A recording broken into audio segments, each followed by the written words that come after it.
En quittant ce mode de vie, travailler, consommer, dormir, je n'ai pas l'impression de quitter la vraie vie, seulement de quitter la table des joueurs aveugles qui se prennent trop au sérieux et qui se sont égarés. En quittant cette table, c'est la vraie vie que je rejoins, et c'est frustré et attristé que j'observe les hommes restés assis autour de la table, jouant toute leur vie à un jeu sans comprendre que l'on utilise leurs instincts à leur insu pour qu'ils entretiennent ce système.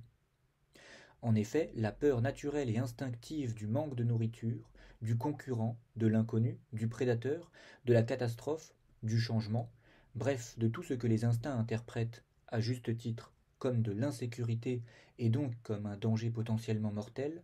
cette peur qui est présente en chaque Homo sapiens et qui a permis à notre espèce de survivre, est exploitée par les maîtres de ce système capitaliste, les puissants, qui ont créé une société où l'Homo sapiens contemporain court non plus après une proie, mais après une place de travail,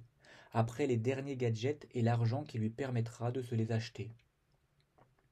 Dans cette société, la peur instinctive du grand prédateur a été remplacée par celle de perdre son travail, et cela renforce cette société au rythme endiablé puisque tous ses membres s'accrochent à leur travail, comme leurs ancêtres s'accrochaient à la vie dans les forêts et les savanes il y a des milliers d'années. L'homme d'aujourd'hui a les mêmes instincts primitifs et ce besoin d'avoir peur que l'Homo sapiens d'il y a plusieurs milliers d'années, et les puissants de ce monde le savent. Dans cette société, les chasseurs-cueilleurs ne chassent et ne cueillent plus,